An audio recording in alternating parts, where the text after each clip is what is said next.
My name is Ren Akiyama, and until the second semester of my second year in high school, the fastest thing about me was how quickly I could come up with an excuse to skip morning exercise. I was not athletic. I was not secretly talented. I was not one of those anime protagonists who looked weak but could suddenly do a backflip because his grandfather trained him on a mountain. My greatest physical achievement was once catching a bus by grabbing the door after it had already started moving, and even then I spent the next 10 minutes pretending I was not about to cough out a lung. So when I woke up one Tuesday morning and saw a glowing blue number floating above my bed, I assumed I was still dreaming. It said 12 miles per hour. I stared at it for a long time. Then I tried waving my hand through it. My fingers passed through the number. I threw a pillow at it. The pillow hit the wall. The number did not care. A few seconds later, tiny words appeared underneath. Maximum running speed, 12 miles per hour. Permanent growth, plus 1 mile per hour every midnight. No bonus to reaction speed. No bonus to durability. No bonus to eyesight. Good luck. That last line worried me the most. I got out of bed, went outside before breakfast, and tested it in the alley behind my apartment. I ran as hard as I could. I had no stopwatch, so I used the most scientific method available to a high school student at 6 in the morning. I ran past Mr. Sato's house and checked whether his cat looked impressed. The cat did not look impressed. I went back inside and decided the floating number was either useless or a hallucination caused by staying up too late watching old racing anime. Then midnight came, and the number changed from 12 to 13. The next night it became 14, then 15. Then 16. The number never skipped. It never reset. Rain or shine, school day or weekend, every midnight I gained exactly 1 mile per hour of maximum running speed. At first it was funny. By the end of the first week, I was running faster than I ever had in my life. I still looked like garbage doing it. My arms flailed. My shoes slapped the pavement. My hair became a bird nest. But I could sprint down the block in a way that made neighborhood dogs reconsider their career choices. The strange part was that my body could somehow produce the speed. My legs had enough power. My lungs could keep up. My muscles did not instantly tear apart, but everything else about me was still painfully normal. At 18 miles per hour, I learned this by running into a trash can. It had been sitting in the same place for 3 years. I had seen it hundreds of times. I still hit it. There is a huge difference between knowing a trash can exists and being able to do something about it when it suddenly gets bigger at 18 miles per hour. I flew over the lid, landed in somebody's recycling, and had to explain to an old woman why a 17-year-old boy was wearing a cardboard box like armor. That was when I realized my ability was not super speed. It was a daily invitation to break my own face. So I started training. Not heroic training. I did not run up mountains carrying logs. I began with tennis balls. I bought a bucket of cheap tennis balls and asked my best friend Daiichi Mori to throw them at me in the park. Daiichi was the kind of person who would agree to anything if he thought it had even a 10% chance of becoming funny. I did not tell him about the floating number. I just said I wanted to improve my reflexes. He threw the first ball gently. I caught it. He threw the second harder. I caught that too. Then he smiled in a way that should have made me leave immediately. The third ball hit me in the forehead. The fourth hit my shoulder. The fifth missed only because Daiichi accidentally threw it at a pigeon. The pigeon escaped. My dignity did not. But I kept training. Every afternoon Daiichi threw balls, frisbees, rolled basketballs, paper airplanes, and once, for reasons known only to him, a cabbage. I practiced changing direction without crossing my legs. I practiced stopping before painted lines. I practiced running with my eyes fixed far ahead instead of directly in front of my shoes. I practiced breathing calmly while moving faster than my brain thought was reasonable. By the third week, something changed. My reactions were not magically faster, but I was getting better at predicting things. Instead of waiting for an obstacle to appear, I started reading the environment early. A cyclist leaning left meant he might turn. A dog staring at a squirrel meant the dog was about to become a missile. A kid holding a juice box near a staircase meant that staircase was about to become a crime scene. I was not becoming faster mentally. I was becoming paranoid professionally. Then the school sports festival arrived. I had forgotten about it. Our class had not. My homeroom teacher, Miss Kuroda, announced that because 3 students had faked injuries and 1 had joined the photography club purely to avoid running, our class needed someone for the 100-meter sprint. Every head turned toward the athletic kids. The athletic kids turned toward the window. Then Daichi raised his hand and pointed at me. I still remember the exact expression on his face. It was the face of a man throwing a grenade into a room and closing the door. "Ren is fast," he said. I stared at him. He smiled. I could not explain why I had been secretly running through empty parking lots at sunrise, so I got entered into the race. On the day of the festival, my maximum speed had reached 39 miles per hour. I had no intention of using all of it. The fastest high school sprinters in the world did not run anywhere close to that. If I blasted across the track at full speed, people would not cheer. They would ask questions. Then doctors would ask questions. Then scientists would ask questions. And somebody with a black van would ask me to come answer questions somewhere without windows. So my plan was simple. Run fast enough to win, not fast enough to become a national emergency. The starting gun fired. I took 2 normal strides. Then the guy in the lane beside me, Kazuo Hiraoka, looked over and smirked. Kazuo was captain of the track team, owner of 6 medals, and personally responsible for making school gym uniforms look like expensive sportswear instead of government-issued pajamas. He had spent the entire morning telling people the race would be easy. Something inside me became stupid. I accelerated. The wind hit my face. My shoes hammered the track. I passed Kazuo. Then I passed the finish line. Then I passed the safety mat. Then I remembered I had not practiced stopping on synthetic track at 30 miles per hour. I entered the sandpit from the side like a meteor. Sand exploded over 3 teachers, 2 students, and the vice principal. For 5 full seconds, nobody made a sound. I slowly lifted my head out of the sand. The scoreboard showed a time so ridiculous that the teacher operating it immediately slapped the side of the machine. The crowd began yelling. Daichi fell onto the grass laughing. Kazuo walked over the finish line several seconds later and looked at me as if he had just discovered that bicycles could feel betrayal. Miss Kuroda demanded a rerun because the timing system was obviously broken. I agreed instantly. On the second attempt, I deliberately ran slower. Unfortunately, I ran too slowly. Kazuo beat me. That created a new problem. Now everyone wanted a third race. I spent the rest of the afternoon pretending my ankle hurt. The school nurse looked at me for 2 seconds and told me I was insulting medicine. That should have been the end of it. Instead, somebody had recorded the first race. The video appeared online that night under the title, "Random Student Glitches During Sports Day." It got 12,000 views by breakfast. By lunch, it had 80,000. By dinner, people were arguing whether the video had been sped up. I watched it while eating noodles and felt my soul slowly leave my body. At 39 miles per hour, I had already messed up. What was I supposed to do after another month? Or 6 months? Or a year? The number above my bed changed to 40 at midnight. I did not sleep. I spent the night doing math. This was unusual enough that my mother checked my temperature. If the ability continued forever, I would gain 365 miles per hour every year. After 1 year, my maximum would be fast enough to turn highway driving into an awkward jog. After 2 years, I would be faster than many airplanes during takeoff.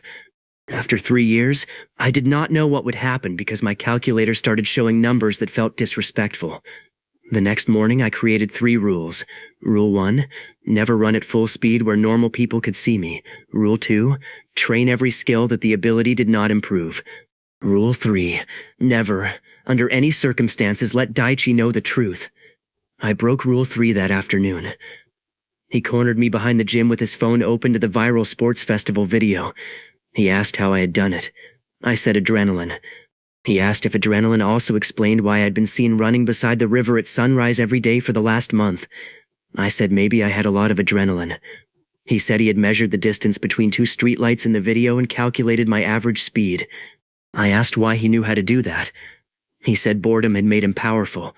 Then he showed me another video. It was blurry, recorded from inside a car.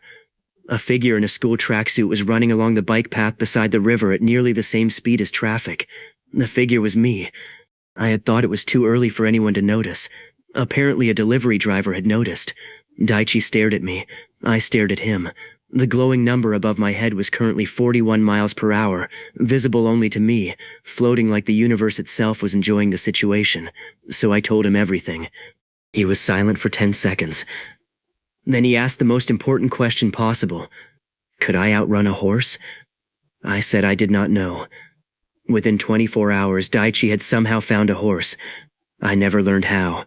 That became the beginning of the dumbest secret training program in human history. Daichi took the role of manager even though nobody had hired him. He created spreadsheets. He tracked my daily speed. He timed my acceleration. He labeled one column potentially fatal mistakes and filled it with things like wet leaves, gravel, bugs, shoelaces, wind, doors, and old people carrying soup. I asked why soup needed its own warning category. He said because if I hit an old person at 50 miles per hour, the police report would become emotionally complicated. He was right. We began training in abandoned parking lots before dawn. First I learned braking, then cornering, then how to fall without turning myself into a skipping stone. My shoes became the main problem. Normal running shoes were designed for normal runners, not idiots trying to become land-based missiles. The soles wore out in days, laces snapped, foam compressed. Once, a shoe tore open while I was sprinting and the front half stayed behind like a lizard dropping its tail. I ran 3 more steps in socks before noticing. Those socks became historical artifacts. Daichi suggested roller skates. I told him I wanted to survive graduation. He suggested a shopping cart. I reminded him again that I wanted to survive graduation. He suggested taping 2 skateboards to my feet. I stopped asking for suggestions. Instead, we visited every sports store in the city. I bought trail shoes, racing shoes, minimalist shoes, reinforced shoes, and one pair advertised with the phrase extreme durability, which lasted 6 days and therefore technically 1. Money became a problem. My allowance could not support my rapidly developing shoe destruction hobby, so I got a part-time job delivering food by bicycle. I lasted 3 shifts on the bicycle. Then I realized I could finish deliveries faster by parking the bike in an alley and running. I became the highest-rated delivery worker in the district. People wrote reviews saying things like, "Food arrived before the app updated," and "I think the driver teleported." My manager loved me. The routing software did not. It kept accusing me of impossible travel and making me prove I was not using a helicopter. One rainy Friday, I accepted 5 deliveries at once, ran the entire route, and returned in 11 minutes. My manager stared at me. I stared at him. Then he quietly asked whether I had a twin. I said yes. He asked what my twin's name was. I panicked and said Ben. My Japanese twin brother Ben became a recurring problem for the next 8 months. By the time my maximum reached 55 miles per hour, the world around me had changed. Cars were no longer untouchable machines, buses no longer seemed fast. A city street stopped feeling like a place people moved through, and started feeling like a game board full of moving obstacles. The first time I safely reached 50 miles per hour, I did it on a closed service road at sunrise. Daichi followed on an electric scooter that could only reach 25. He disappeared behind me almost instantly. At that speed, wind became heavy. My clothes snapped against me. My eyes watered so badly that the road blurred. I slowed down at once. That was when we added goggles, then ear protection, then fitted clothing, then gloves.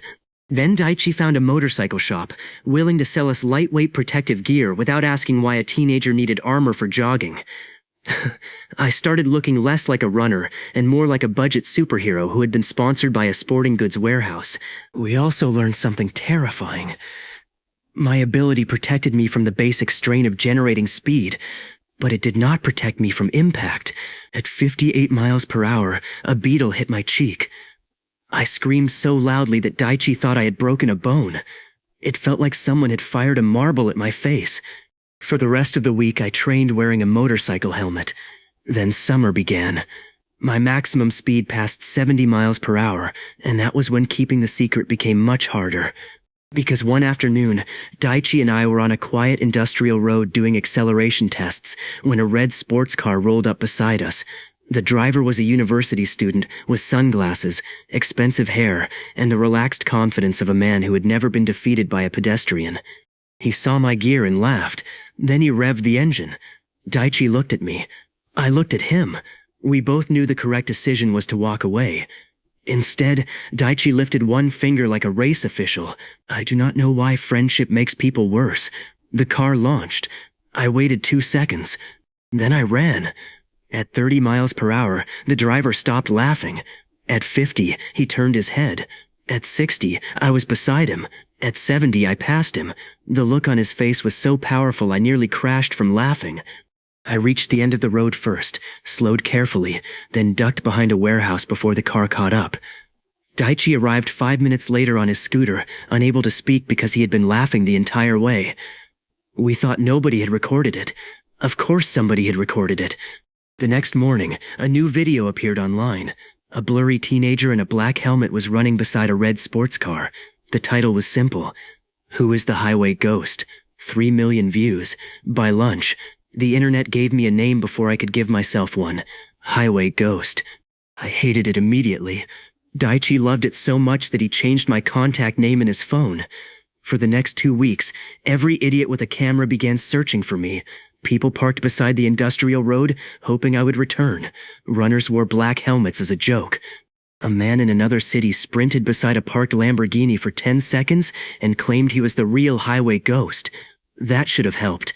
Instead, the fake sightings created a whole online community dedicated to proving I existed. People analyzed my stride. They measured streetlights. They compared the red sports car's model and acceleration. One person made a 27-minute video about my knees. I did not watch it. Daichi watched it twice.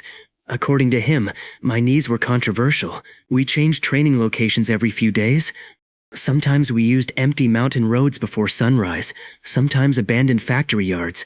Once we used the underground parking lot beneath a shopping center at 3 a.m, which ended after I took a corner too fast, bounced off a padded pillar, and triggered 6 car alarms.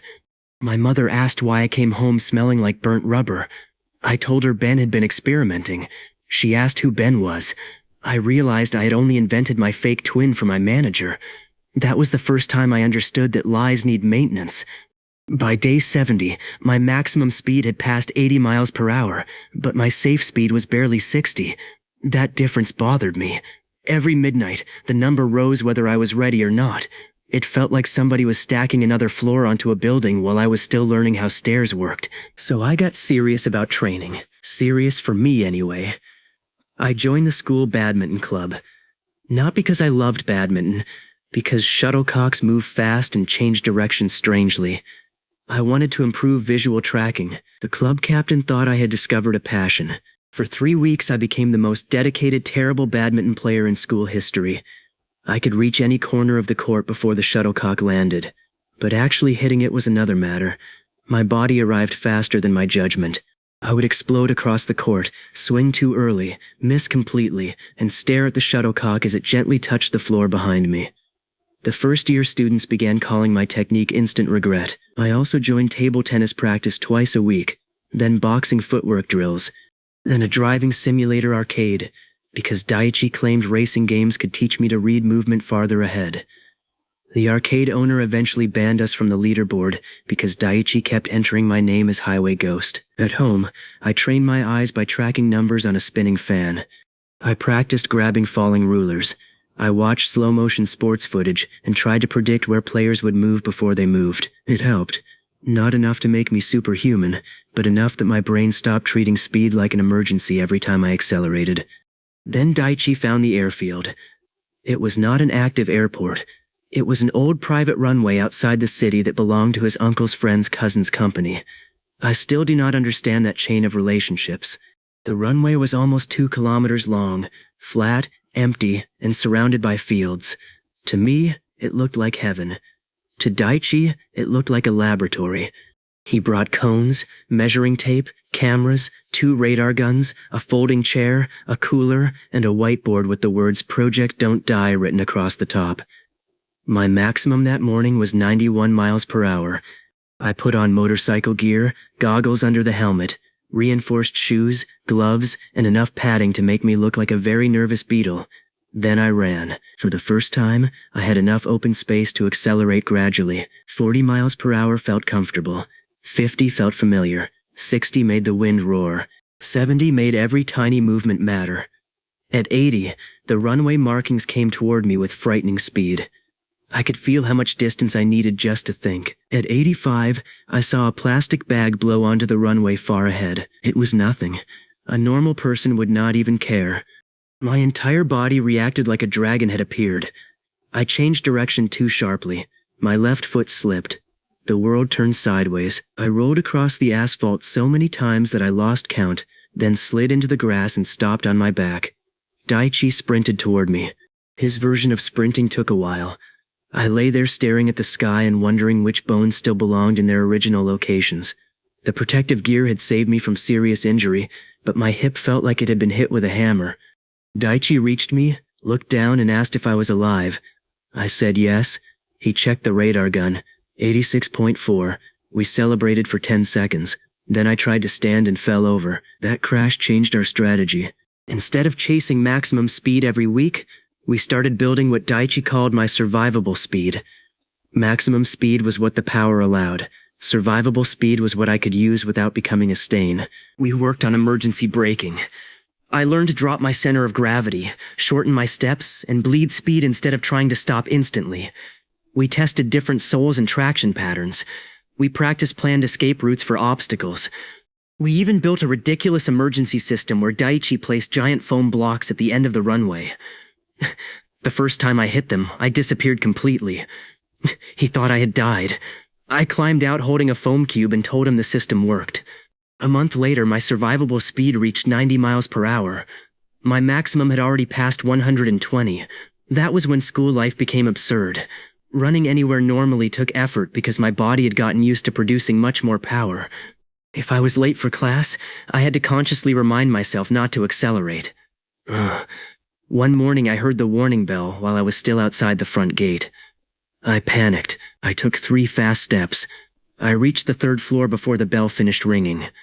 The problem was, I used the stairs. A first-year student saw me at the bottom, blinked, and then saw me at the top. For the next month there was a rumor that our school stairwell was haunted. I tried to act normal in physical education class. This became impossible. During soccer, I could reach the ball whenever I wanted. So I pretended to be bad at soccer by deliberately arriving late. Unfortunately, once you can run over 100 miles per hour, pretending to be slow is harder than being slow. You have to estimate exactly how much a normal person should struggle. I overacted. I ran with tiny steps. I wheezed dramatically. I put my hands on my knees after 10 meters. My teacher watched me for a minute and asked whether I needed an ambulance. Then came baseball. The batter hit a long fly ball toward deep center field. I was standing near second base. My brain said, "Catch it." My legs obeyed before my common sense could intervene. I crossed the entire outfield, caught the ball, and returned to second base before the runner had finished rounding first. Everyone stared at me. I stared at the ball in my glove. Then I said I had guessed where it was going. Nobody accepted this explanation. Kazuo from the track team became obsessed with me again. He started appearing beside me at lunch with increasingly complicated theories. He thought I had been hiding elite athletic training. Then he thought I was secretly entering international competitions under another name. Then he became convinced my family had developed a special running technique. He asked to train with me. I said no. He asked again the next day. I said no. He asked every day for 2 weeks. Eventually I told him my secret training method was carrying groceries for my mother. The next morning I saw him walking to school with 4 bags of rice. I felt bad, but not bad enough to confess. Meanwhile, the highway ghost videos were getting stranger. Because I was not appearing often, people began faking me. One video showed a man on a hidden electric skateboard under a long coat. Another showed someone running beside a slow train, filmed at an angle that made the train look much faster. One person attached fake legs to the side of a motorcycle. The internet argued over every clip. This was wonderful for me. The legend became so ridiculous that the truth could hide inside it. So naturally Daichi ruined that by proposing we make money. His idea was simple. There were private speed testing events at racetracks where rich people brought tuned cars. He wanted me to appear in disguise, challenge one car, win, disappear, and collect betting money through him. I told him this sounded illegal. He said it sounded entrepreneurial. I told him those were not opposites. He dropped the idea. for 3 days. Then he came back with a new plan. A local energy drink company was offering a cash prize to anyone who could beat their mascot in a promotional obstacle course. The mascot was a man dressed like a giant silver can. The course involved sprinting, climbing a wall, crawling under nets, and hitting a buzzer. Normal prize money was modest, but they had added a bonus because a semi-professional parkour athlete was inside the costume and had been undefeated for months. Daichi entered me under the name Ren Akiyama. I did not know until we arrived. The staff asked if I was Ren Akiyama's brother. I said yes because apparently my fake twin had now developed legal existence. I wore a cap, a cheap blonde wig, and sunglasses. I looked nothing like another person. I looked like myself committing tax fraud. The race started. I limited my speed, cleared the wall, slid under the net, and reached the final straight beside the giant energy drink can. The mascot was surprisingly fast. For one beautiful moment I forgot everything and actually enjoyed racing someone. Then the mascot elbowed me by accident. I accelerated on instinct. The last 20 meters vanished. I hit the buzzer so hard it flew off the stand. The crowd exploded. The mascot removed his giant can head and just stared. Somebody recognized me from school. I ran away. This was not subtle. By the time Daichi found me 3 blocks away, the prize ceremony had been cancelled because the winner had disappeared. He was furious.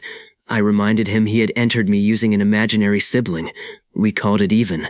Around day 120, my maximum reached 131 miles per hour. My survivable speed passed 100. Breaking 100 on foot felt completely different from anything before it. The sound of the wind changed. The pressure against my body became exhausting. Small stones became threats. Insects became artillery. We upgraded everything again. Daichi found a custom leather shop and convinced the owner we were developing equipment for downhill skating. I got a fitted suit with abrasion-resistant panels. We modified a motorcycle helmet for better forward visibility.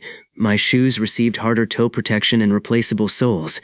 I also started carrying a tiny brush, because after every high-speed run, my suit was covered in dead bugs. Superpowers are less glamorous when you have to clean mosquitoes out of your zipper. Then we encountered our first real chase. It happened because of noodles. Daichi and I had trained late at the airfield. On the way home, we stopped at a small ramen shop near the highway. I was wearing normal clothes, and my gear was packed into a duffel bag. While we ate, a man ran into the shop, grabbed the owner's cash box, and ran out. For half a second, nobody moved. Then my legs did. I chased him. He reached a motorcycle parked around the corner. Another man was waiting on it. They took off. I stopped in the street. I should have let them go and called the police. Then the shop owner came outside looking devastated. Daichi looked at me. I looked at the motorcycle disappearing toward the highway entrance. I sighed. Then I ran. I kept to the side roads at first. The motorcycle was fast, but traffic slowed it. I cut through an empty parking lot, crossed a pedestrian bridge, and reached the next intersection before them. The passenger saw me standing there. His face changed. They turned. I chased again. This became the stupidest pursuit imaginable. They were on a motorcycle. I was wearing school sneakers and carrying no helmet, so I could not use anything close to my full safe speed. Instead, I took shortcuts. They went around a block. I cut through an alley. They used the main road. I crossed a park. They reached a tunnel. I ran over the hill above it. Every time they thought they had escaped, I appeared somewhere ahead of them. By the 4th time, they were no longer afraid of the police. They were afraid of me. At one intersection, the passenger pointed at me and screamed something I could not hear. The driver swerved, missed the turn, and ended up in the parking lot of a 24-hour supermarket. They abandoned the motorcycle and ran inside. I followed at normal speed. That was important. Running 100 miles per hour through a supermarket would have turned breakfast cereal into shrapnel. I found them crouching behind the frozen vegetables. They tried to escape through another aisle. I walked around and waited at the end. They turned again. I waited at the next end. After 3 aisles, they gave up. The police arrived 12 minutes later and found 2 thieves sitting on the floor beside instant curry, voluntarily waiting to be arrested because the teleporting teenager would not leave them alone. I got the ramen shop's cash box back. The owner offered me free noodles for life. I accepted before Daichi could remind me that this created witnesses. Unfortunately, the supermarket had cameras. The footage leaked. Now the highway ghost was not just a mysterious runner. He was apparently a crime-fighting runner. Online comments immediately became unbearable. People said I was a vigilante. People said I was a government experiment. People said I was an advertising campaign. One person said I was clearly 3 raccoons operating a human suit. That comment received 40,000 likes. For the next month, I avoided doing anything heroic. This was easier than it sounds because my city did not experience dramatic crime every afternoon. Mostly I went to school, worked deliveries, trained, destroyed shoes, and tried not to become an internet cryptid. But the number kept rising. 150, 160, 170. By the time winter approached, I could theoretically outrun nearly anything on an ordinary road. Theoretically. In reality, I still had corners, traffic, visibility, road conditions, and my very breakable skeleton to worry about. Daichi described it perfectly. I had the engine of a race car attached to the decision-making system of a teenager. Then, on the 180th day after the number first appeared, my maximum speed reached 191 miles per hour. I stood at the old runway before sunrise, staring at the glowing number. Half a year. Daichi set up the radar gun. My survivable speed was around 145 on a straight, clean surface. He asked if I wanted to attempt 150. I did. The runway was cold and dry, no wind, clear visibility. I accelerated gradually. 60, 80, 100, 120. The world narrowed. At 140, the runway seemed too short. At 148, I felt a vibration in my right shoe. At 151, the sole peeled halfway off. My foot struck the ground crooked. I became airborne. There is no graceful way to crash at 151 miles per hour. I hit the pavement, bounced, rolled, bounced again, and slammed through 2 rows of foam blocks. When I finally stopped, I was face down in a drainage ditch wearing one shoe. Daichi arrived pale and shaking. I lifted one thumb. He sat down in the grass and called me an idiot for 5 uninterrupted minutes. He was correct. My suit was shredded. My helmet was cracked. My shoulder was bruised badly enough that I could not lift my arm properly for a week. That was the closest I had come to serious injury. And it taught me the next important lesson. At these speeds, equipment was no longer an accessory. It was the difference between being amazing and becoming a cautionary video. So Daichi said we needed an engineer. I said absolutely not. He said he already knew one. I asked why. He said because while I had been unconscious in the foam blocks, he had messaged someone. That was how Professor Emi Shibata entered my life. Professor Emi Shibata was 32 years old, taught mechanical engineering at a local technical university, and had the energy of someone who had replaced sleep with dangerous curiosity. Daichi knew her because his older sister had taken one of her classes. Apparently Professor Shibata had once built a jet-powered shopping cart for a university festival and been politely requested never to do it again. When we met her in a storage workshop behind the engineering building, I expected Daichi to slowly explain my situation. Instead, he played the Highway Ghost sports car video, pointed at me, and said, "That is him." I considered running away. Professor Shibata locked the door. Then she asked me to sprint across the workshop. I said no because the workshop was 40 meters long and contained several objects I did not want surgically removed from my body. So we went to a fenced testing lot. I ran at 70 miles per hour. She did not speak. I ran at 100. She took off her glasses. I ran at 130. She sat down on a toolbox. Then I explained the 1 mile per hour increase. She stared at me for a long time and asked if the number was still increasing. I said every midnight. She asked when it would stop. I said I had no idea. Her smile became terrifying. For the next 3 hours, she asked questions faster than I could answer them. Did my muscles fatigue normally? Mostly. Could I jump farther? A little, but only because I could run faster before jumping, which also made landing a terrible idea. Did my body heat up? Yes. Did I need more food? Definitely. Could I run backward at the same speed? I had never tried. Daichi immediately wrote that one down. Could I swim faster? Not much. Could I move my arms at extreme speed while standing still? No. That detail fascinated her. The ability seemed to increase the force and coordination available specifically for running movement. It did not make every muscle in my body superhuman. I could not punch through walls. I could not lift cars. I could not dodge bullets. I could just run in a way that offended engineering. Professor Shibata agreed to help on one condition. She got to test things. I asked what things. She said yes. That was not reassuring. Our first project was footwear. She hated every shoe I brought her. She cut them apart, measured them, bent the soles, burned pieces of rubber, and gave a speech about heat buildup that Daichi recorded because he said she sounded like an angry documentary narrator. 2 weeks later, she made me a pair of prototype running shoes. They looked ugly. They were beautiful. The soles were layered with high-temperature rubber compounds and flexible reinforcing material. The outer structure held my foot more securely. Parts could be replaced instead of throwing away the entire shoe. I wore them for the first runway test. They survived. I almost cried. Then we tested them at 160 miles per hour. They still survived. Daichi hugged Professor Shibata. She pushed him away and said version 2 would be better. My shoe budget dropped by 80%. My food budget increased by 90%. Running at high speed made me unbelievably hungry. After a training session, I could eat enough curry to worry restaurant staff. My mother became convinced I was going through a late growth spurt. I grew 1 centimeter. She considered this proof. Professor Shibata also designed a better suit. It was not a superhero costume. She refused to make it look cool because, according to her, flames and unnecessary shoulder pieces did not improve aerodynamics. Daichi disagreed strongly. The final suit was smooth, reinforced at common impact points, and fitted with a low-profile helmet. The helmet had a wider visor, tear-off film layers for bugs and debris, and a small heads-up display connected to a speed sensor. I finally had a real speedometer. This immediately made me worse. Before, I ran based on feel. Now there was a number in front of my eyes. Numbers create challenges.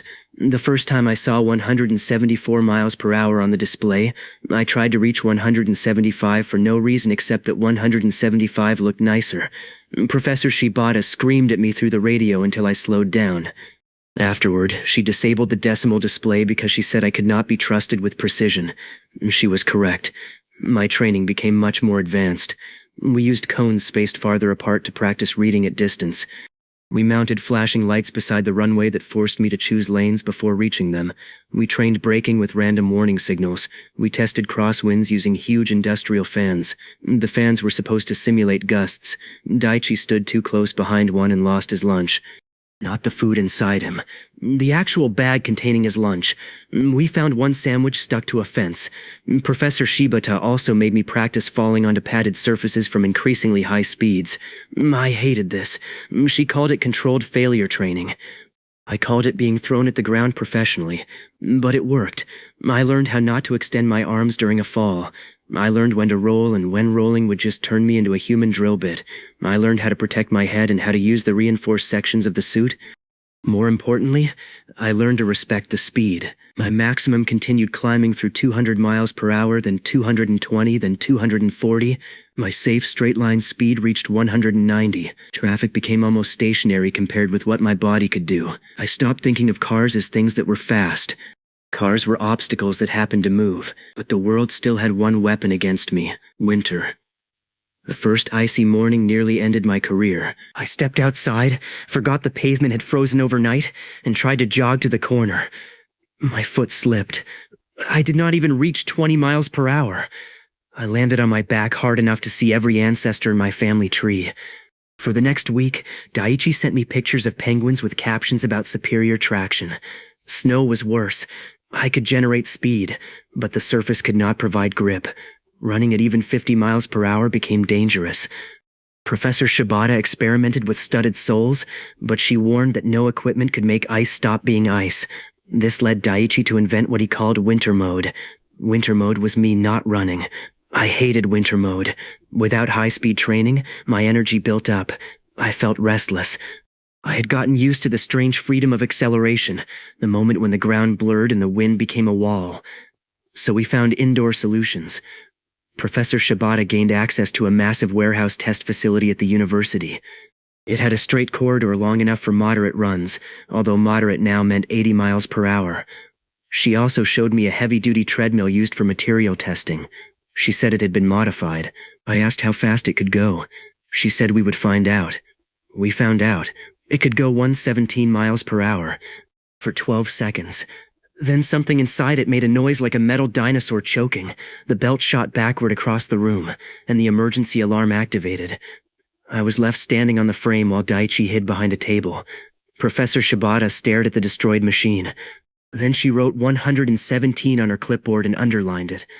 The university never learned the complete truth about that treadmill. As winter continued, my online legends slowly cooled down. The highway ghost had not appeared for months. People moved on to new mysteries. One popular creator released a documentary concluding that I was probably an edited marketing stunt. I watched it with popcorn. He spent 40 minutes proving I did not exist. It was the most relaxing thing I had seen all year. Then spring arrived. My maximum speed was near 300 miles per hour. I was also approaching my final year of high school. This created a completely different problem. College entrance exams.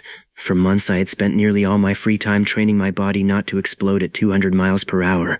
Unfortunately, universities remained stubbornly interested in mathematics. My grades had dropped. My mother noticed. She did not know I was secretly becoming one of the fastest living things on the ground. She only knew her son was coming home tired, eating 6 eggs and falling asleep on textbooks. So she banned my part-time job until my grades improved. This was catastrophic. No job meant less money. Less money meant fewer snacks during training. Fewer snacks meant I became emotionally unstable around bakeries. I started studying seriously. Daichi joined me because his grades were somehow worse. Professor Shibata tried to tutor us in physics and accidentally turned every problem into a discussion about my speed. If Ren travels at 250 miles per hour and Daichi realizes he forgot the equipment 5 minutes later, how disappointed is Ren? Very. The answer was very. My ability was completely useless for studying except in one way. I could go to the library, forget a notebook at home, run back, retrieve it, and return before Daichi found the correct page. I abused this constantly. One afternoon, I realized I had left my calculator in my classroom after school. The school was 3 kilometers away. I told Daichi I would be back. I ran there, climbed the stairs, grabbed the calculator, and returned in under 2 minutes while staying below 70 miles per hour on public roads. Daichi had not noticed I left. That was the moment my perception of distance broke. Anything in the city felt nearby. 10 kilometers? Nearby. 20? Nearby. A restaurant across town? Nearby. A convenience store 6 neighborhoods away because my favorite one was sold out of melon bread? Extremely nearby. I became impossible to send on errands because I returned too quickly. My mother once asked me to buy onions. I came back in 90 seconds. She looked at the bag, looked at me, and asked whether I had been keeping onions in my bedroom. I said yes. That lie created another problem because she searched my bedroom for vegetables. Meanwhile, Kazuo had not forgotten about me. He had trained hard all winter and become one of the strongest runners in the prefecture. At the first track meet of spring, he cornered me near the bleachers and demanded one serious race before graduation. I refused. He said I was scared. I said yes.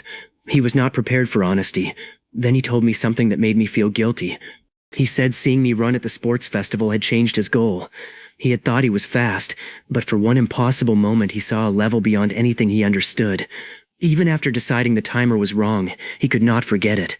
He wanted to know how close he had gotten. I could not tell him the truth, but I could give him a race, so we met at the school track early one Saturday, with Daichi timing. I promised myself I would run at Kazuo's pace. The gun fired. Kazuo exploded forward. He was genuinely fast. For the first half, I stayed beside him. Then I saw how hard he was pushing, and I realized something funny. A year ago, I would have thought he looked superhuman. Now it felt like jogging beside a very determined mailbox. I let him pull ahead slightly. Then, in the last 20 meters, I accelerated just enough to pass him. I won by less than half a second. Kazuo collapsed on the track, breathing hard, then started laughing. He said he knew it. I asked what he knew. He said I was still holding back. I pretended not to hear him. He did not chase the secret after that. Instead, he asked me to promise one thing. Someday, if I ever decided to run seriously, he wanted to see it. I promised. That promise turned out to be dangerous.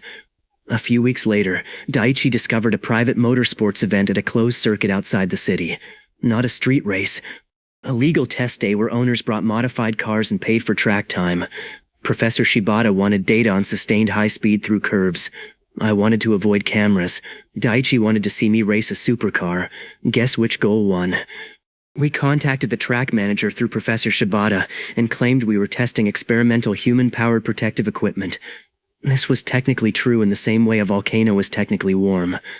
We rented the track before the main event opened. Only a few staff members were supposed to be present. I wore my full suit and helmet. No skin visible, no school connection, nothing that identified me. The circuit was perfect. Wide pavement, barriers, runoff areas, long straights, predictable corners. My maximum speed that day was 316 miles per hour. My safe straight line speed was around 235. Corners were much slower. Professor Shibata placed sensors on my suit. Daichi set up cameras. Then a car arrived early. It was a bright blue supercar belonging to a wealthy businessman named Ryohei Kanzaki. I recognized him because he appeared in car magazines and social media videos. He was famous for collecting machines with more horsepower than common sense. Kanzaki saw me warming up beside the track and asked what I was doing. The manager tried to give a vague explanation. Daichi gave a much less vague explanation. He said I was faster than the car. I wanted to throw him into a tire barrier. Kanzaki laughed. Then he asked if I wanted to prove it. Professor Shibata said absolutely not. Daichi said absolutely. I said nothing because I was busy looking at the car. It was beautiful. Low, loud, and built to make irresponsible decisions feel luxurious. The challenge became one lap. I did not need to beat the car's top speed. I needed to beat it around the circuit. That made the race much harder.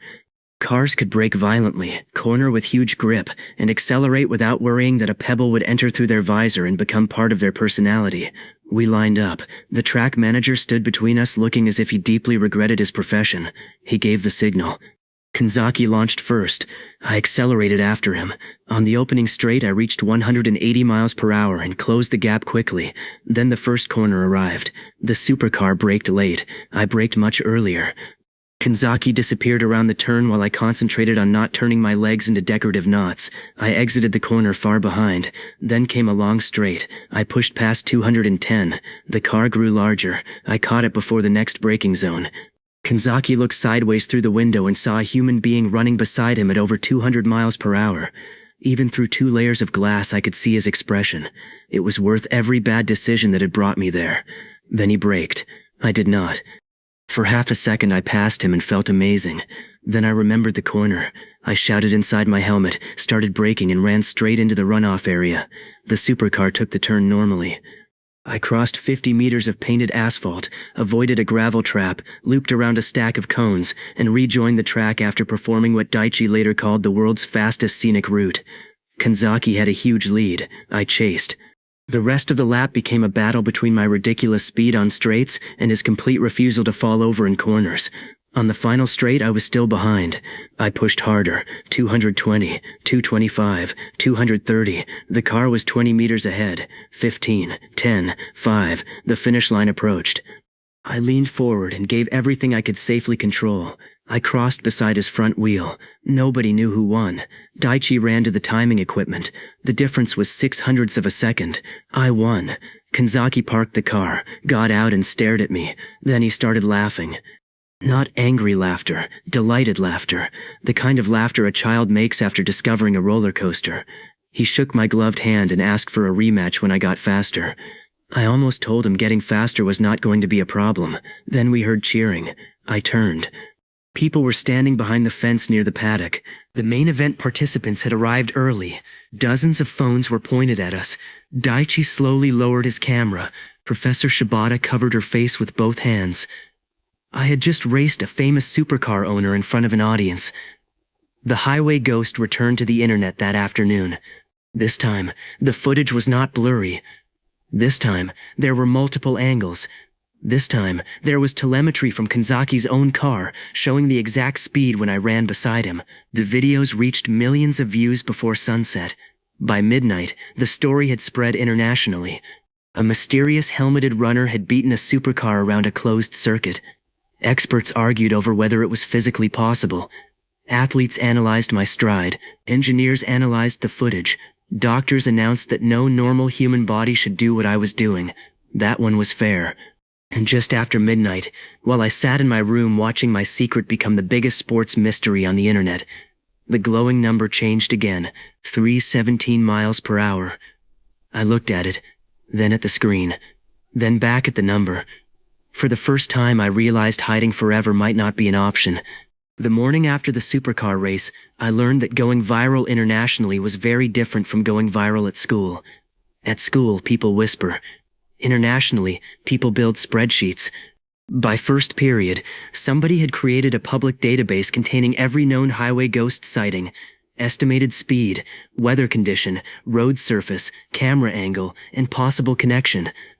By lunch, there was a map. By the end of the day, there were 3 maps, a podcast, 2 parody songs, and a video titled "The Highway Ghost is probably from this exact prefecture." The video was correct. I watched it under my desk during history class and nearly swallowed my phone. The creator had compared plant species beside the old sports car road paint from the supermarket footage and mountain shapes in the background of the racetrack video. He narrowed my likely location to an area containing 4 cities. Daichi texted me a single message. "We are cooked." I texted back that he was the one who had told a famous car collector I was faster than his car. He replied with a sticker of a duck running away. At lunch, I found 3 students in my class watching the race footage frame by frame. One of them pointed at the screen and said the runner's shoulders looked familiar. I immediately changed the way I sat. For the next week, I became painfully aware of my own body shape. Was my walk suspicious? Did I stand like the highway ghost?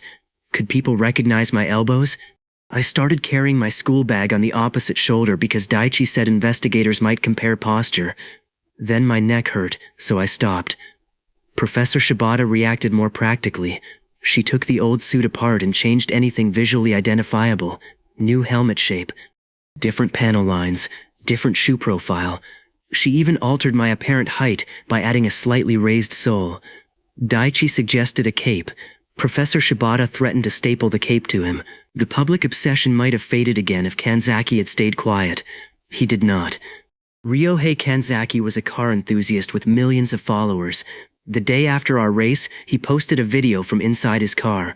He did not show my face because he had never seen it, but he confirmed the race was real. Then he looked into the camera and announced that he wanted a rematch. Not in the same car, in something faster.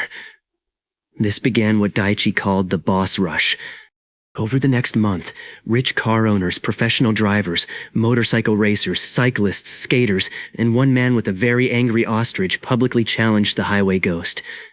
I refused all of them, especially the ostrich. Daichi was disappointed. Professor Shibata was relieved. I was focused on exams. There is something humiliating about knowing you can run over 300 miles per hour and still being defeated by trigonometry. One evening, I sat at my desk staring at a problem involving 2 trains leaving different stations. I realized I could probably beat both trains. This did not help me solve the problem. My grades improved enough that my mother allowed me to work again. I returned to food delivery, but now I had to act slower than before. The delivery app had updated its fraud detection, and arriving 10 minutes early looked suspicious. So I would pick up food, run near the destination, then stand in an alley waiting for the timer to look reasonable. Sometimes I ate a snack while waiting. I became the only delivery worker in the city intentionally wasting time to appear human. One night, I delivered fried chicken to a university dormitory. The customer opened the door, looked at me, and froze. He was wearing a Highway Ghost t-shirt. I stared at the shirt. He stared at me. The shirt showed a cartoon figure running beside a supercar with flames behind his feet. He asked if I was a fan. I said yes. He said he was sure the Highway Ghost could reach 300 miles per hour. I said that seemed unlikely. The glowing number in my vision was 342. I left before my face betrayed me. Daichi had secretly bought the same shirt. I made him stop wearing it to training. Around that time, Professor Shibata began testing how long I could maintain high speeds. Short bursts were one thing. Sustained running created different problems. Heat built inside the suit. My mouth dried out. My vision became tired from staring far ahead. Tiny posture errors accumulated.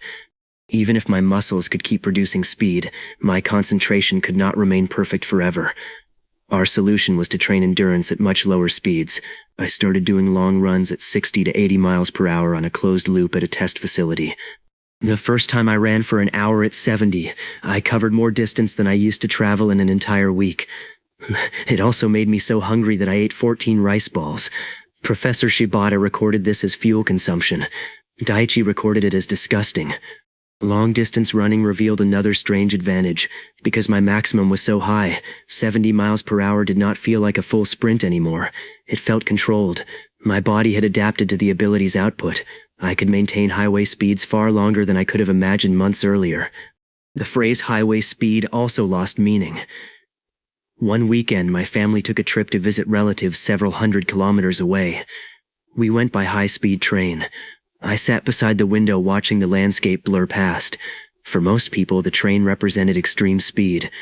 For me, the glowing number said 358 miles per hour. I knew the train was moving below my maximum. This information sat in my brain like an itch. I tried to ignore it. Then Daichi sent a message. Bet you cannot beat the train. I replied that I was literally sitting inside the train. He sent a second message. Coward. Friendship remained my greatest safety hazard. I did not jump off the train. I would like that stated clearly. But on the return trip, our train stopped for nearly an hour because of a signal issue at a rural station. Passengers were allowed onto the platform. My mother was sleeping. My father was buying coffee. I looked down the tracks. Then I looked at the local road running parallel to the rail line. Then I looked at my phone. Daichi had sent another duck sticker. I made a terrible decision. I told my father I was going to the convenience store beside the station. Then I went into the restroom, changed into lightweight gear I had packed in my backpack, slipped out through the local street, and started running along a maintenance road. I had no plan to race the train far. I only wanted to see what it felt like moving at similar speed through the same landscape. The track was separated by fences and fields. I stayed on public roads and farm lanes, which meant I could not use anywhere near full speed. Still, I reached 150 in an empty straight section, then 180. Then I heard a horn behind me. The train had started moving. I looked sideways. A silver high-speed train slid through the countryside, gaining speed rapidly. I laughed inside my helmet. Then I accelerated. For the next 2 minutes I ran parallel to it. At first the train pulled ahead because I had corners and intersections. Then the road straightened. I pushed past 200. The train was still faster. I found a long service road and reached 230. Now I began gaining. Passengers were looking out the windows. I realized this too late. One child saw me and pressed both hands against the glass. Then another person noticed. Then an entire carriage seemed to turn toward me. I panicked and sped up. This was a stupid response to being noticed. At 250 miles per hour, I passed the middle of the train. Phones appeared at the windows. At 265, I reached the front section. The driver saw me. I know because his head turned so sharply I worried about him. I gave a small wave. He did not wave back. Then my road ended. I braked, cut into a narrow lane, and disappeared behind trees. The train continued. I checked the time. My family was on that train. I was not. This was now a bigger problem than internet fame. I had to reach the next station before them. The next scheduled stop was over 60 kilometers away. For an ordinary person, impossible. For me, extremely irresponsible. I checked the route map, found a network of rural roads, and ran. I could not simply follow the railway because of fences, private land, tunnels, and the fact that I did not want to be arrested for transforming infrastructure into a racetrack. So I zigzagged through farm roads at 180 to 220 miles per hour, slowing for every blind corner and intersection. My backpack hammered against my shoulders until I stopped and strapped it tighter. I crossed a bridge. I passed a truck that had been ahead of me for less than 1 second. I startled a flock of birds so badly that they changed direction 3 times. Halfway there, I encountered road construction. The detour added 8 kilometers. I screamed at a traffic cone. Then I took the detour. I reached the town containing the next station with minutes to spare, changed clothes in a public restroom, stuffed my gear into the backpack, and walked onto the platform, trying not to look like I had just crossed half a county under my own power. The train arrived. My father stepped off first. He looked at me. I looked at him. He asked how I had gotten there. My brain produced nothing. Then he held up his phone. Apparently he had tried calling me when the train departed and discovered my phone was not inside the carriage. I said the station staff had let me take a local train. He asked what local train was faster than the high-speed line. I said it was very local. He stared at me for a long time. Then my mother stepped onto the platform, saw me, and asked why everyone on the train was talking about a black-suited person running beside them. I said I had no idea. My father continued staring. That evening, the video appeared everywhere. The highway ghost had raced a high-speed train. From inside the train, the footage looked impossible. I would appear beside one carriage, vanish behind trees, then reappear farther ahead. At one point I ran close enough that the camera captured the new helmet design clearly. Professor Shibata called me. She did not say hello. She asked if I had raced public transportation without telling her. I said technically the train raced me. There was a long silence. Then she hung up. Daichi called next. He was laughing too hard to speak. The train video became more popular than the supercar race. Now there was no reasonable way to call it a simple editing trick. Too many passengers had recorded from different angles. The railway company confirmed the train's speed. Location data matched. The highway ghost was real. The only question was who he was. That question arrived at my school in human form. Her name was Mio Kanzaki. She transferred into my class at the start of the new term. When the teacher introduced her, I recognized the surname immediately. Then she said her father was Ryohei Kanzaki. I nearly dropped my pencil. Yes, the supercar man had a daughter my age. And because the universe hated me personally, she had transferred to my school. Mio was calm, observant, and frighteningly good at noticing things. She did not behave like a dramatic detective. That would have been easier. She simply watched. On her first day, she looked at me for half a second longer than everyone else. I told myself I was imagining it. On her second day, she asked why I wore reinforced sports insoles and normal shoes. I said I had flat feet. On her third day, she noticed a healing abrasion near my wrist, in the same place the highway ghost's glove had torn during the track race. I started wearing long sleeves. Daichi was useless. He thought the situation was hilarious. He began humming detective music whenever Mio walked near us. I threatened to throw him into the next prefecture. Mio joined the student media club. Within weeks, she was helping produce school videos and interviews. She was smart enough not to publicly announce that she suspected anyone. Instead, she collected details. She asked Kazuo about the sports festival race from the previous year. She asked teachers whether I had always been athletic. She found the old energy drink obstacle course footage of my fake twin Ben. That one nearly ended me. She showed me a freeze frame of myself wearing the blonde wig and asked if I knew the person. I said it was my cousin. She asked his name. My mouth said Ben. The curse continued. She smiled slightly and asked whether Ben was my cousin or my twin brother, because an old delivery manager had posted online that one of his workers had a twin named Ben. I felt my spirit leave my body. I told her my family situation was complicated. That was technically true now because of the imaginary relatives. Mio did not expose me. She just kept smiling whenever the highway ghost came up. The pressure made me overly cautious. I stopped running anywhere near school. I took buses. I arrived early. I forced myself to walk at ordinary speed even when late. This led to the most painful morning of my life. I overslept by 40 minutes. The school gate would close in 9 minutes. I lived almost 4 kilometers away. I could have reached school in under a minute. Instead, Mio happened to be walking on the same route. I saw her ahead. She saw me behind, so I had to jog like a normal person. 9 entire minutes. Do you know how long 9 minutes feels when your maximum speed is 381 miles per hour? It feels like aging. We reached the gate 1 minute late. The teacher assigned us both cleanup duty after school. I considered revealing my secret just to avoid sweeping the courtyard. During cleanup, Mio finally asked directly whether I was the highway ghost. I laughed, too loudly. She waited. I said no. She asked if Ben was. I said Ben lived overseas. She asked where. I said Canada. She asked which city. I said North Canada. She looked at me with genuine pity. Then she said something unexpected. She told me she did not actually care who the highway ghost was. Her father cared because he wanted another race. The internet cared because mysteries are addictive. She was simply curious because every clue around me was terrible. Then she promised not to investigate further. I did not believe her. She kept the promise. Mostly. Instead of investigating, she began observing me openly. If I caught a falling eraser unusually quickly, she raised an eyebrow. If I crossed the classroom too quietly, she looked at the clock. If I came back from lunch carrying food sold at a shop 5 kilometers away, she asked whether Ben had delivered it. She became another form of training. I had to improve my normal person acting. Professor Shibata found this fascinating. She said control at low speed mattered too. Daichi called it stealth mode. Mio called it suspicious. Then the school announced a charity marathon. Every student had to participate. I stared at the notice for a full minute. 20 kilometers. For me, 20 kilometers was less than 4 minutes at moderate training speed. For the event, it would take over an hour. I thought I could simply jog in the middle of the group. Then Kazuo announced he wanted to win. Mio volunteered to film the race from a bicycle.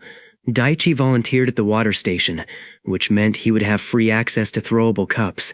I realized the marathon had somehow become a trap built entirely from people I knew. Race morning arrived. I positioned myself near the back. My goal was to finish around the middle. The horn sounded. Hundreds of students began running. I discovered a new form of difficulty. Moving slowly in a crowd was terrifying. People changed lanes without warning. Shoes clipped, arms swung, someone dropped a bottle. At high speed, I had learned to read distant movement. Here, everything was packed within a few meters. I spent the first kilometer dodging elbows. Then Daichi handed me a cup of water. I reached for it. He pulled it away. I reached again. He pulled it away again. I almost broke Rule 1 in front of 200 students just to slap him. At kilometer 5, I was bored. At kilometer 8, I began passing people accidentally. At kilometer 10, Kazuo was far ahead with the lead group. Mio rode past on the filming bicycle and told me I looked suspiciously comfortable. So I started fake breathing hard. She told me that looked more suspicious. At kilometer 14, one student twisted his ankle and stopped at the roadside. Teachers were nearby, so he was fine. I slowed to check anyway. That cost me several minutes. By kilometer 16, almost everyone I knew was ahead. I decided to catch Daichi because I could see his water station in the distance and revenge remained important. I accelerated slightly. Not much. Maybe 25 miles per hour. Then 30. People began turning. I remembered the cameras and slowed. Too late. Mio had captured 3 seconds of footage where I passed 20 runners like they were standing still. At the finish line, I deliberately stopped to tie my shoe for nearly a minute before crossing. I finished 37th. Kazuo won. Daichi threw a cup of water over my head. Mio showed me the footage. I asked her to delete it. She did. Then she showed me the backup. I finally understood why her father collected fast cars. The entire family enjoyed holding dangerous things over my head. Still, she kept my secret, even if I had never admitted it. And that became important a month later, when my father found the helmet. My father found the helmet because he was looking for a screwdriver. This is why secrets fail. Not because of detectives, satellites, or government agencies. Because somebody needs a screwdriver. Professor Shibata had given me the damaged older helmet to keep as a backup.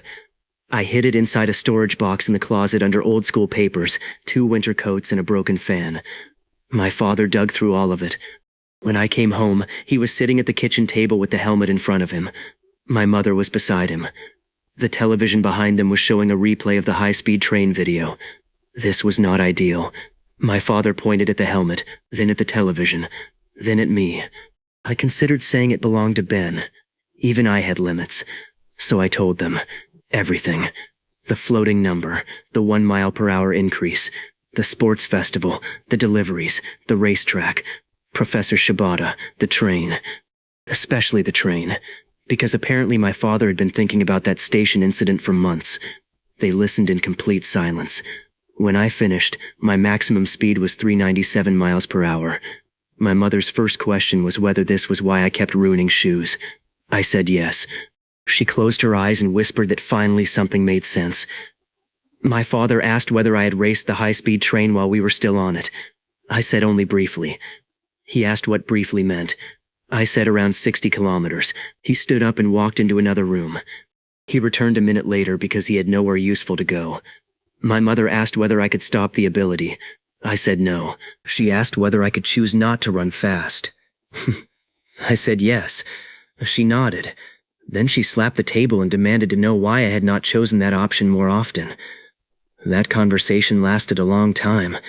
I expected them to ban training completely.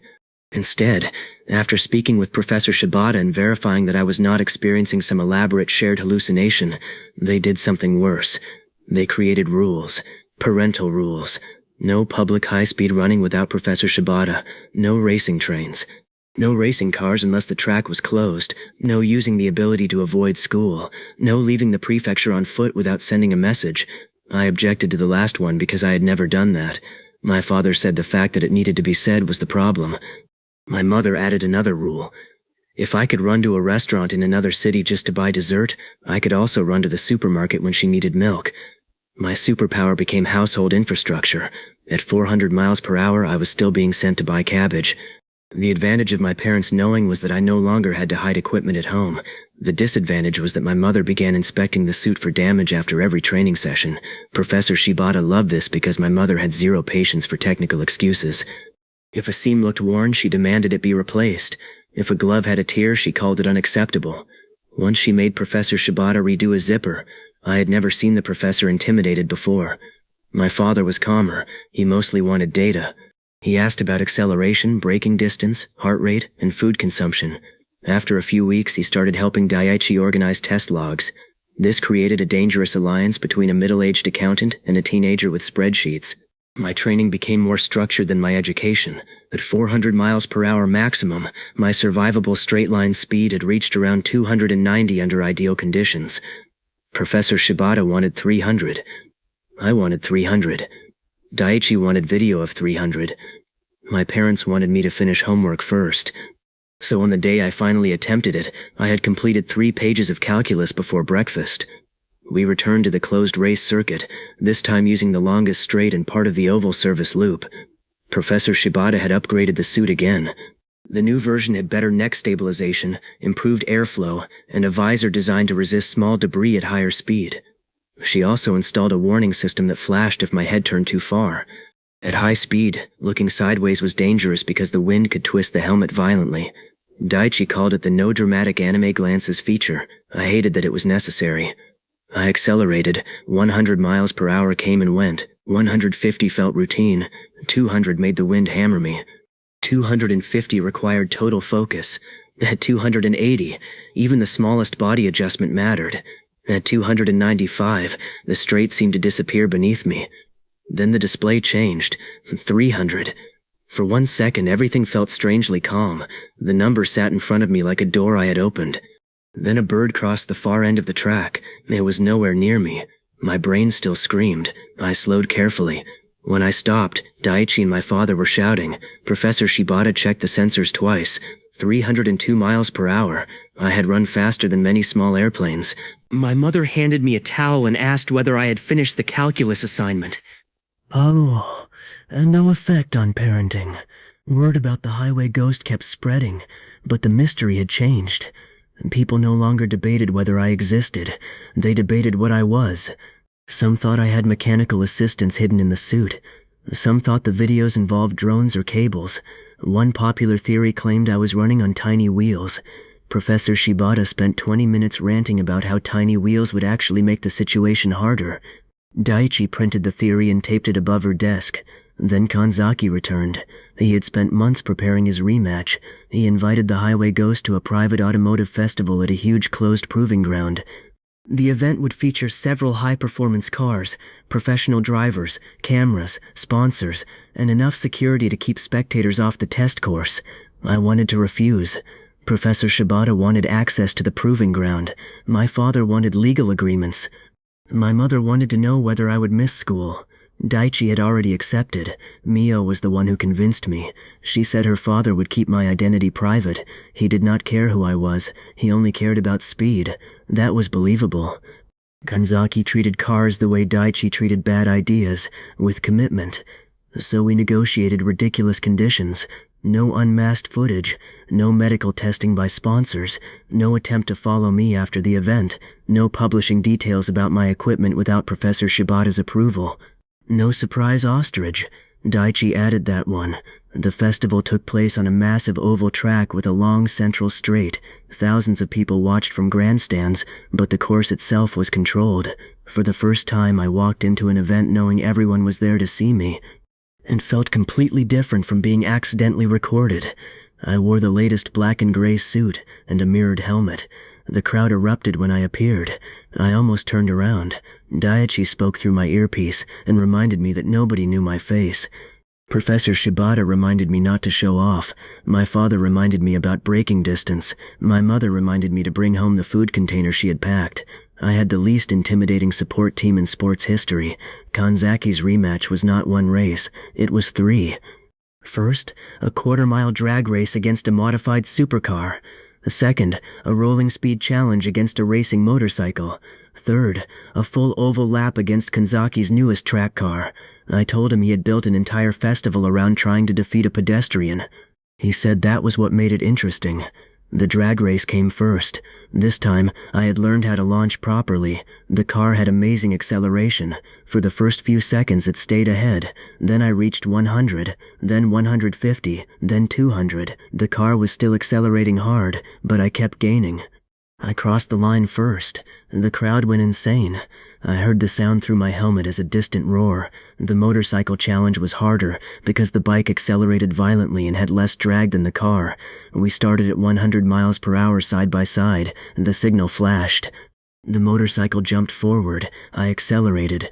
130, 160, 190, 220. The rider crouched behind the windshield. I had no windshield. At 240, my neck reminded me of this fact. I kept my head perfectly straight. At 250, I drew even. At 260, I passed. The rider lifted one hand afterward and pointed at me like I had personally violated the laws of motorcycles. Then came the oval race. This time I knew corners better, but a racing car still had huge advantages. Professor Shibata gave me one rule. Do not chase the car's cornering speed. I promised. The race began. Kanzaki took an early lead through the first turn. On the straight, I accelerated past 270 and caught him. He reclaimed the lead in the next corner. I caught him again. Lap after lap it repeated. The crowd could see the pattern.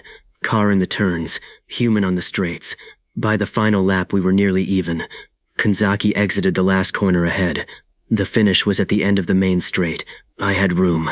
I accelerated harder than before. 280, 290, 300. The warning system flashed because my suit temperature was rising. Kanzaki's car was still ahead by several meters. I pushed to 310. The car grew closer. I passed his rear wheel, then his door, then the front wheel.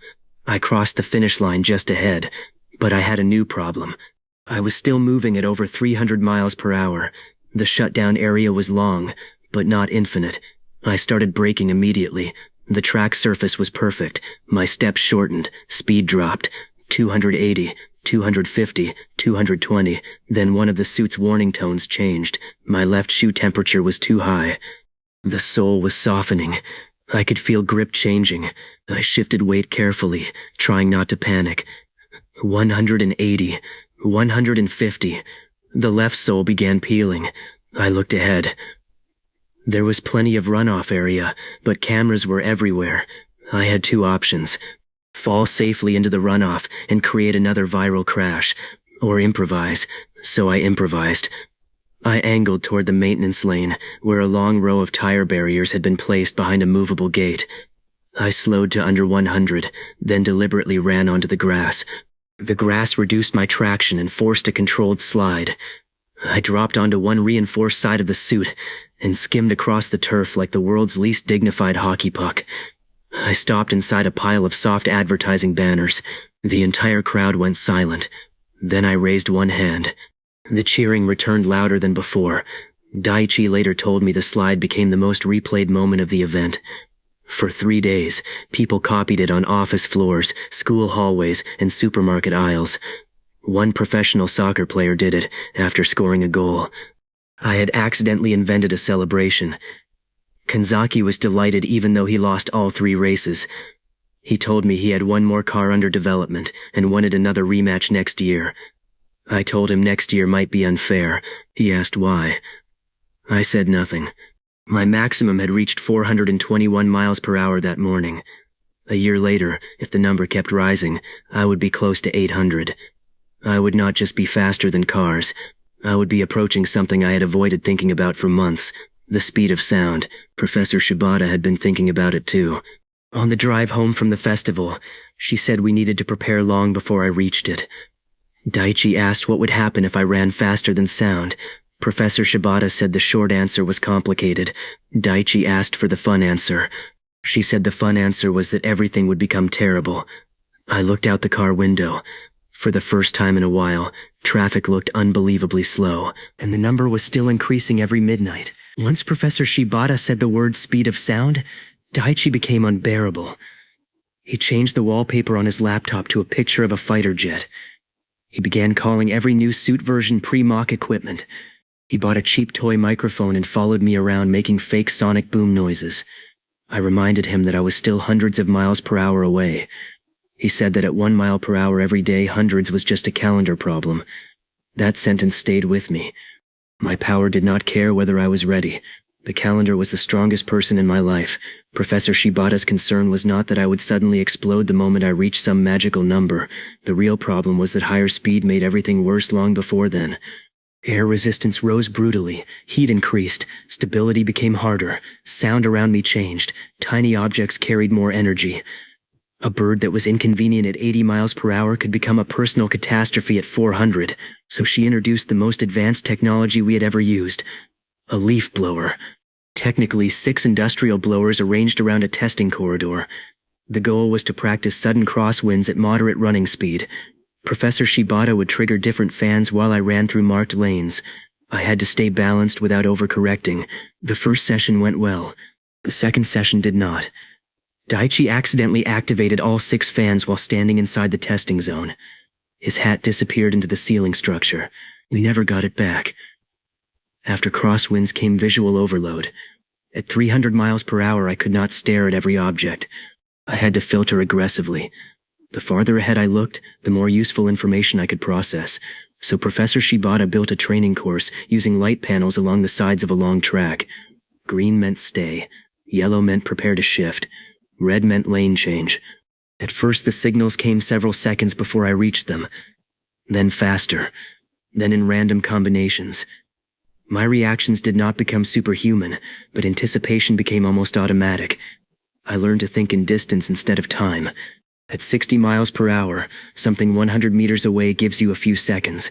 At 300 it gives you almost nothing. So I stopped thinking 100 meters ahead.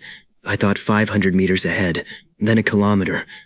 Professor Shibata developed a simple scanning system for my helmet. It was not magic. It could not drive my body for me. But on controlled courses, sensors ahead could mark obstacles and give me basic visual warnings on the display. Clear lane. Debris right. Surface change left. Crosswind ahead. Daichi wanted the helmet to shout danger in a dramatic voice. Professor Shibata banned him from software design. The system made a huge difference. It also created a new danger, trusting it too much. During one test, a sensor failed to detect a cardboard box because the box had fallen after the last scan. I saw it myself and moved around it. Professor Shibata ended the session immediately and made me repeat one rule 20 times. The display was extra information, not permission to stop thinking. I repeated it 20 times. Daichi repeated it once in a robot voice and got hit with a clipboard. My maximum crossed 450 miles per hour, then 475, then 500. 500 miles per hour. The number looked fake even to me. I could not safely run that fast yet. Not even close. My highest controlled straight line speed was in the mid-300s, and even that required a perfect surface, full equipment, long visibility, and enough stopping space to build a shopping mall. Still, 500 changed something emotionally. Cars were finished. Not just normal cars, most supercars, race cars, motorcycles, almost anything meant to move on an ordinary road. If a car challenged me to pure top speed and I had enough safe runway, my body possessed more speed than the machine. I had become the thing from stupid childhood arguments. Could a human beat a car? Apparently yes, if the universe cheats. Kanzaki took this personally. He sent Professor Shibata specifications for his latest modified car and asked whether I would race it. She forwarded the message to me. I forwarded it to Daichi. Daichi replied in 4 seconds. Yes. My parents replied in 6 minutes. No. We compromised. Not yet. School was becoming busier anyway. Graduation was approaching, and every adult around me suddenly cared about my future. Teachers asked what career I wanted. University counselors asked what I planned to study. My father suggested engineering because I had spent enough time around Professor Shibata to understand half of her vocabulary. My mother suggested something stable. Daichi suggested professional cryptid. I had no answer. What career makes sense when your running speed increases every day forever? Athlete felt unfair. Delivery work was already broken.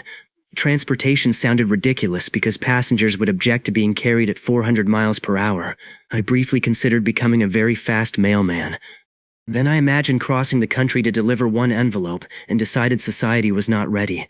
Mio asked me what I actually enjoyed. That question was easier. I enjoyed running, not racing, not winning, running. At the beginning, the ability had scared me because speed felt like losing control. Now the opposite was true. When I had a safe, open course, the world became simple. No school stress, no online theories, no fake cousin named Ben. Just the next marker, the wind, my breathing, and the ground moving beneath me. Mio said maybe my future did not need to be decided before graduation. That was annoyingly reasonable. Then she asked whether I would finally admit I was the highway ghost. I said no. She called me an idiot. Our class graduation project was a video about memorable moments from our years at school. Mio led the editing team. This terrified me because there were several memorable moments involving me moving at suspicious speed. She included the sports festival footage. Not the impossible first race. The normal-looking rerun. She included the charity marathon. Not the clip where I passed 20 students. Just me getting water dumped on my head. She included Kazuo winning competitions, Daichi sleeping through a school assembly, teachers tripping during sports day, and our class accidentally setting off the fire alarm while making festival noodles. Watching the final video, I realized something strange. For all the ridiculous things that had happened, most of my school life had still been normal. I had worried the power would swallow everything. It had not. I still failed quizzes. I still forgot assignments. I still got embarrassed in front of classmates. I just happened to be able to outrun a supercar after school. Then the school held its final sports festival before graduation. Kazuo entered the 100-meter sprint again. He asked me to race. I refused. He asked once more. I refused again.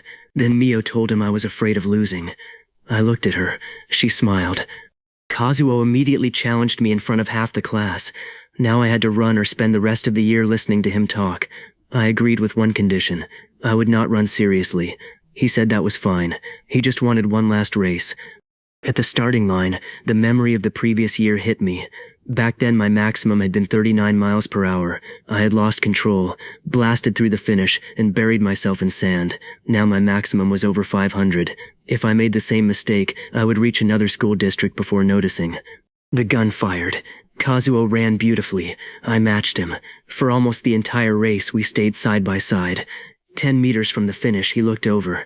He smiled. Then he pushed harder. I did too. Not much. Just enough. I crossed first by a tiny amount. This time I stopped normally.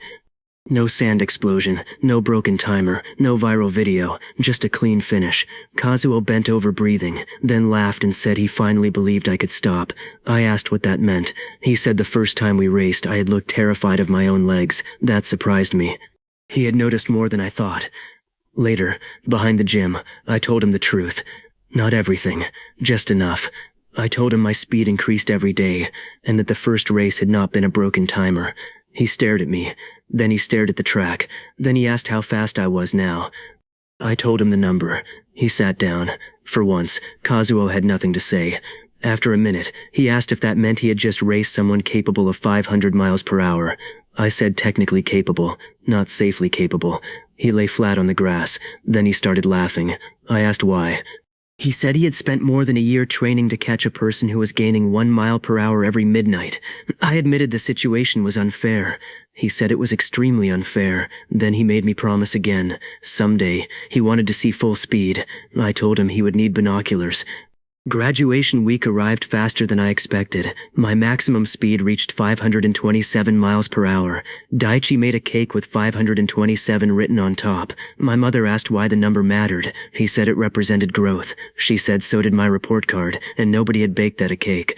On the final day before graduation, our class cleaned the school. I found one of the old tennis balls Daichi had thrown at me during my first month of training. It had rolled behind a storage shelf near the gym and somehow survived. I held it in my hand and remembered getting hit in the forehead because I could not react to a simple throw. My maximum back then had been under 40. Now it was over 500. The difference felt impossible. Daichi took the ball from me and immediately threw it at my face. I caught it.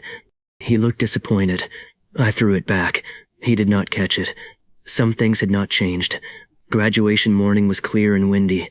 I wore a normal uniform, sat with my class, listened to speeches, and received my diploma like every other student. No dramatic reveal happened. No one burst through the doors demanding the highway ghost. Kanzaki did not drive a supercar onto the athletic field. Professor Shibata did not launch a rocket shopping cart. It was almost suspiciously normal. After the ceremony, students crowded outside taking pictures. Kazuo posed with the track team. Mio filmed messages for the class. Daichi tried to wear his graduation cap backward until a teacher fixed it. My parents took too many photos. Then my phone buzzed.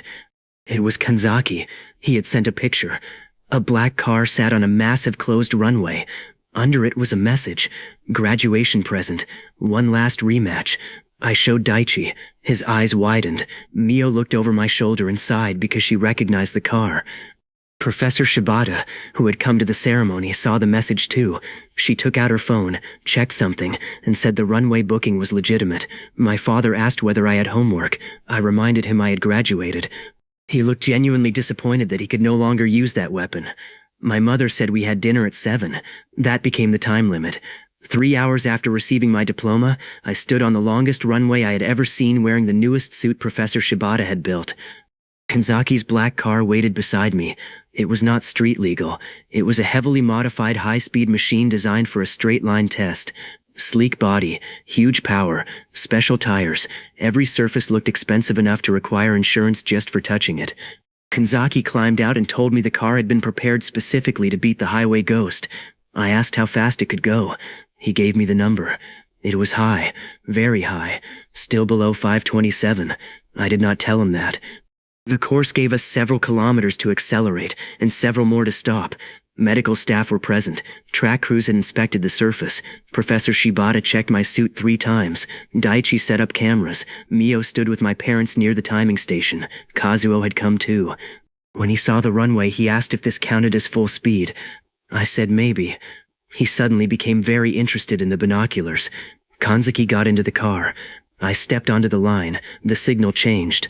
We launched. The car beat me immediately. Its acceleration was violent. In seconds it was far ahead. I stayed controlled. 100 miles per hour. 150. 200. The runway stretched toward the horizon. I had never been given this much room. 250. 300. The black car was still ahead, but the gap stopped growing. I pushed harder. 330. 350. My suit roared in the wind. The helmet warnings remained normal. The car grew closer. 370. 390. I had never run this fast before. Every instinct told me the ground should not be moving this quickly under human feet. The scanning system showed clear surface ahead. My posture stayed stable. 400. The number appeared on my display. 400 miles per hour under my own power. I caught the car. For a moment we were side by side. Kanzaki turned his head slightly. I kept mine forward because Professor Shibata had trained that stupidity out of me. I lifted one hand for half a second instead. Then I accelerated again. 410. 420. The car began falling behind. The finish marker approached. I crossed first. Not by inches. Not by hundredths of a second. I crossed with a clear gap. Cars could no longer catch me. The thought hit harder than the wind. The entire idea that had once seemed ridiculous was now simply true. Then I remembered I was moving at 423 miles per hour and had several kilometers of braking ahead. Celebration later, survival first. I reduced speed gradually, following the planned shutdown path. In 400, in 50, 400. The car passed me during braking because it could slow more aggressively. Kanzaki reached the turnaround area first and climbed out. By the time I arrived, he was leaning against the car laughing. He told me he finally understood. I asked what. He said he was not trying to build a car that could beat me anymore. He was trying to build a car that could stay beside me long enough to enjoy the view. That was the closest thing to surrender I would ever get from him. Kazuo ran over and demanded the speed. Daichi showed him the recorded number. Kazuo stared at 423. Then at me. Back at 423. He said nothing for the rest of the afternoon. My mother checked the time and told everyone we had to leave because dinner was at 7.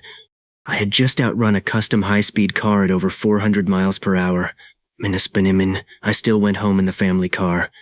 Traffic was terrible. It took an hour. I experienced emotions too dark to describe. Graduation did not stop the number. Of course it did not. Uppteinifing. Adendatirin. Of course it did not. Of King Den Hunbreak. The next night, 529. 530. I had spent so much time thinking of graduation as a finish line that some stupid part of me expected the universe to recognize it. The universe did not care about school calendars. It just kept adding speed. My first month after high school was supposed to be relaxing before university preparation began. Instead, Professor Shibata turned it into what she called a transition program. Daichi called it summer training. Mother called it the reason I was eating all the groceries. The biggest change was location. Kanefing Igriat. At over 500 miles per hour maximum, our old runway no longer felt large. Even if I never used full speed, my braking distance at new test speeds was becoming ridiculous. A track that once seemed endless now looked like a hallway. Professor Shibata found us a new testing site through a research partnership. A dry lake bed far from the city, flat enough that I could see the horizon, wide enough to make a mistake without immediately meeting a wall, and empty enough that a mysterious runner would not appear in someone's commute video. The first time I stood there, I understood what real space felt like. No buildings, no fences close by, no corners, no trees waiting to throw branches into my face. Just hard-packed ground stretching farther than I wanted to run. Daichi stepped out of the van, looked around, and announced that I could finally make a mistake at 500 miles per hour without damaging property. Professor Shibata said I could still damage myself. He said that was less expensive. My mother hit him with a sun hat. Testing on the lake bed required another equipment change. The surface was not smooth pavement. It had dust, loose grit, and small irregularities. At extreme speed, those irregularities mattered. Professor Shibata modified my shoes with thicker replaceable outer layers. She also added lower leg protection against debris thrown backward by my own steps. This was a problem I had not expected. When I ran, I launched small stones behind me like angry confetti. Daichi learned this by standing too close during a 120 miles per hour warm-up. He spent the next 10 minutes picking dust out of his hair and accusing me of weaponizing geology. Backward hanas the Tamondaring and Adamanis, Minna, not in Nisidra, Modamicha nodding to a Niman one of Minisham Dintur. At 450 miles per hour, the world changed again. The wind was no longer something I ran through. It felt like a structure I was forcing open. Every part of my body wanted to move backward. My suit pressed tightly against me. The helmet shook if my alignment was even slightly wrong. My arms had to stay controlled because a careless movement could pull my upper body sideways. Professor Shibata told me to imagine I was threading myself through a needle made of air. Daichi told me to imagine I was an extremely fast noodle. One explanation was more useful. I reached 450 safely, then 460, then 470. We did not chase numbers every day. Sometimes I spent an entire session below 300 practicing deceleration. Sometimes we tested only equipment. Sometimes crosswind conditions were bad, and Professor Shibata refused to let me run fast at all. Those days drove me insane. I would stand on a lake bed with a maximum over 550 miles per hour and be told the wind was too windy. Daichi enjoyed watching me suffer. He would open a folding chair, eat chips, and say things like, "Maybe tomorrow, slow person." At 50 miles per hour, I could have reached him before the next chip entered his mouth. I chose peace. Usually. The highway ghost also became strangely quiet after graduation. People expected another giant race. Kanzaki kept teasing future challenges online. Fans posted predictions. Some thought I was preparing to break a land speed record. Others thought I had retired. One video claimed the highway ghost had disappeared because his tiny hidden wheels finally wore out. Professor Shibata still hated that theory. I liked the quiet. For the first time, I could train without worrying that someone from school would recognize my shoulders. Then Daichi started a university program in digital media and immediately got assigned a project about internet legends. His professor suggested the highway ghost. I told him if he used me for homework, I would run his laptop to another city. He chose a haunted tunnel instead. Mio began studying journalism. This seemed dangerous for me personally. She promised not to publish my identity. I asked how long that promise lasted. She said until I became boring. I felt safe. Kazuo joined a university track team and trained harder than ever. Every few weeks he sent me his latest sprint time. I sent him my current maximum speed. He asked me to stop. At day 550, the number passed 560 miles per hour. At day 600, it passed 610. The dates blurred together, but the number never did. By early summer after graduation, my safe testing speed had crossed 500 miles per hour. That number terrified me more than my maximum. Maximum speed was theoretical. Safe speed meant I had actually done it.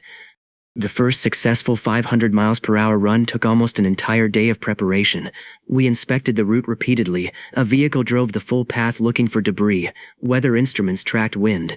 Professor Shibata checked my suit sensors, shoes, visor, cooling system, and radio. My father reviewed emergency procedures. My mother packed enough food for a small festival. Daichi brought a party horn and was ordered not to use it until I stopped. I stood at the start point and looked across the lake bed. My maximum was 624 miles per hour that morning. I only needed 500. Only. That word had become ridiculous. I started running. Acceleration had become its own discipline. I could not simply jump from zero to enormous speed. My body could generate the force, but traction, posture, and air resistance demanded a smooth build-up. 100 miles per hour. 200. 300. I passed our old supercar race speed and kept going. 400. The air hammered me. 430. 450. My helmet display showed the planned corridor ahead. Clear.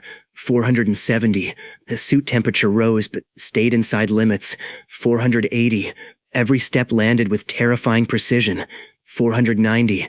I could hear almost nothing except the violence of air around the helmet. Then the display changed. 500. For a few seconds I held it. 500 miles per hour. The landscape did not blur the way people imagine. I was not looking sideways. I was looking far ahead, and everything in my vision was simplified into surface, horizon, markers, and distance. I felt less like a runner and more like a thought being dragged through weather. Then I began the long deceleration. It took forever. When I finally stopped, I was kilometers from the start crew. They drove toward me in the support vehicles. Daichi arrived first because Kanzaki had loaned him something with an irresponsible engine. He jumped out holding the party horn. He blew it once. The horn made a sad squeak because dust had gotten inside. That became the official celebration for the first human 500 miles per hour run. A sad squeak. Professor Shibata inspected my shoes. The outer layers were badly worn. My suit temperature had approached the warning range. The visor had dozens of tiny impact marks from airborne grit. One shoulder panel had begun vibrating at top speed. She looked more excited than worried. To her, every problem was a shopping list for the next version. I was beginning to fear what she would build by the time we approached Mach 1. At 500 miles per hour, I also discovered a strange social problem. Distance became meaningless in a way that made normal travel frustrating. Daichi once complained that a cafe he liked was 40 minutes away by train. I said it was nearby. He told me I no longer had permission to define nearby. My mother asked me to visit my aunt and deliver a package. My aunt lived more than 100 miles away. I arrived before my mother finished texting her that I was coming. My aunt opened the door in pajamas, saw me holding the package, and asked whether I had spent the night nearby. I said yes. I had traveled there in less time than it took her to make tea. Then I made the mistake of telling my mother how convenient the trip had been. For the next month, I became the family's long-distance courier. Pick up this document. Bring this gift. Drop off these vegetables. Visit your grandmother. Apparently becoming faster than aircraft does not protect you from relatives. One Sunday, my grandmother asked me to carry a jar of pickles home. I said it might break if I ran too fast. She wrapped it in 6 towels, placed it inside a cooking pot, tied the pot shut with string, and told me I had no excuse. The pickles traveled 180 miles at 90 miles per hour. They arrived safely. My dignity did not. The public got its next highway ghost sighting by accident. My family went to the beach. I had promised not to run fast. I was wearing shorts, sandals, and absolutely no protective equipment. Then a huge inflatable whale belonging to a beach rental shop broke loose in the wind. It bounced across the sand, rolled through a parking area, and began heading toward the road. People chased it. Nobody could catch it because the wind kept lifting it. This was not an emergency. It was just a giant inflatable whale escaping civilization. I should have let the staff handle it. Then the whale hit a gust and flew over a low fence. Daichi looked at me. I looked at him. He said, "Do it for the whale." I hate him. I kicked off my sandals and ran. Not very fast, maybe 70 miles per hour on open sand, slowing heavily near people. I crossed the beach, cut through an empty section of parking lot, and caught the whale by one fin just before it reached the road. The wind pulled hard. I had to run backward while dragging a 6-meter inflatable sea animal. Somebody recorded the entire thing. The video showed a barefoot young man sprinting across the beach, catching a flying whale, and returning with it tucked under one arm. My face was visible. I thought the secret was over. Then Daichi saved me with stupidity. He uploaded a comment from an old fake account saying the man in the video was obviously not the highway ghost because the highway ghost wore black equipment and tiny wheels. People began arguing. Within hours, the whale video became a meme instead of an investigation. Someone edited dramatic music over it. Someone added laser eyes to the whale. Someone claimed I was a professional beach rescuer. Mio messaged me 3 words. "You are terrible." I replied that the whale was safe. She said that was not the point. Professor Shibata made me promise never to run 70 miles per hour barefoot again. My feet agreed. Then Kanzaki finally found a machine that made me nervous. Not a car, a plane. It was a small high-performance propeller aircraft used for aerobatics and racing. He knew the pilot through another event and had somehow convinced everyone involved that racing the highway ghost during takeoff would be entertaining. Professor Shibata rejected the idea immediately. Then she saw the airfield specifications. Long runway, controlled access, professional team, good emergency support. She stopped rejecting it. My father requested paperwork. My mother requested the date. Daichi requested a window seat, even though there were no passenger seats. The challenge was simple. The aircraft would begin its takeoff roll from the runway beside me. I would run on a separated parallel strip. The race ended when the aircraft reached a marked point several kilometers away, whether it was still on the ground or airborne. I did not need to beat its ultimate speed. I only needed to beat its acceleration during takeoff. The pilot, a woman named Reina Okabe, met me before the run. She looked at my suit, looked at my shoes, and asked if I was really the highway ghost. I said apparently. She said Kanzaki had shown her the 400 miles per hour runway data. I asked if she believed it. She said she would after the race. I liked her immediately. My maximum that day was 658 miles per hour. I had never safely exceeded the low 500s. The plane would not require anything near my maximum, but seeing an aircraft beside me changed the feeling completely. Cars belong to roads, planes belong to the sky. Beating one felt like crossing into a different category of nonsense. We lined up. The propeller screamed. My helmet display activated. The signal flashed. The plane moved first. I accelerated beside it. 50 miles per hour. 100. The aircraft gained speed rapidly. 150. 200. Its nose began to lift. I was still beside it. The wheels left the runway. For the first time in my life, I raced something that stopped touching the ground while I continued running. Reina climbed slightly and stayed over her marked corridor. I pushed past 250, then 300. She accelerated in the air. I reached 350. The finish marker was still far ahead. The aircraft was slightly in front. I increased speed. 400. 430. The plane remained ahead by several lengths. I had room in perfect conditions. 450. I began gaining. 470. The aircraft's shadow moved across the strip beside me. I caught it first. Then I caught the plane. For one incredible moment, I was running on the ground while an airplane flew beside me at nearly the same speed. Reina looked down through the canopy. I could not turn my head, so I raised one thumb. She rocked the wings once. Then the finish marker passed beneath us. I was ahead by less than a second. I slowed. The plane climbed away. When Reina landed later, she walked straight toward me, removed her helmet, and said she believed it now. Then she asked the question everyone eventually asked. How fast could I really go? I told her 658 was my current maximum. She stared at me. Then she looked toward the sky. Then she asked when I would hit the speed of sound. Professor Shibata answered before I could, sooner than we would like. That night, I did the calculation again. The exact speed of sound changed with conditions, which Professor Shibata reminded me every time I treated it like one fixed video game number. But the famous rough figure in my head was around 767 miles per hour near sea level under ordinary conditions. My maximum was 658. The gap was about 109 days, a little over 3 months. 3 months used to feel long. Now it felt like a countdown. We began what Professor Shibata officially called transonic preparation. Daichi called it Operation Loudboy. Professor Shibata banned that name from all documents. The engineering problems became ridiculous. At extreme speed, air could behave differently around different parts of my body. Local airflow around the helmet or shoulders could reach critical conditions even before my overall running speed reached the normal speed of sound. Small shape changes mattered. Vibrations mattered. Pressure changes mattered. Professor Shibata spent weeks adjusting the helmet profile by tiny amounts. Daichi could not see the difference between versions. Neither could I. Professor Shibata could. She would hold 2 helmets beside each other and say one had unacceptable flow separation near the rear edge. To me, both looked like black eggs. We also faced a stupid physical fact. I still had to breathe. At 500 miles per hour, opening my mouth to inhale directly against the airflow would be a terrible plan. The helmet already used controlled air channels, but higher speeds demanded better pressure management and filtration. Professor Shibata built a breathing system into the next suit. Daichi called it space armor. I said I was still running on dirt. He said space armor had to start somewhere. Cooling became harder too. Running generated heat. Air friction and equipment stress added more. We experimented with cooling layers and improved venting. One prototype worked too well at low speed. I stood at the test site shivering in the desert while Daichi wore shorts. Professor Shibata wrote excellent thermal transfer on the clipboard. I wrote revenge in my heart.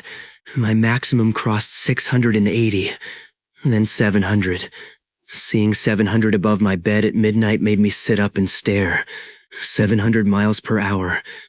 I had gained almost 700 miles per hour since the first morning. The power had never paused once. No weekends, no holidays, no mercy.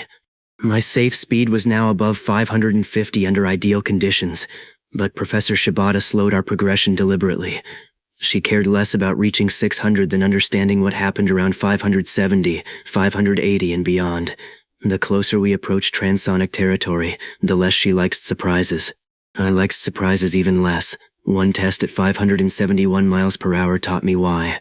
The lake bed was clear, wind was low, equipment looked perfect. I accelerated normally. At around 540 I felt a faint shaking near my upper back. At 555 it became stronger. At 570, the airflow around one small rear panel began vibrating so violently that it felt like someone had attached an electric toothbrush between my shoulders. I immediately slowed. Nothing failed, nothing broke, but Professor Shibata canceled all high-speed tests until she understood it.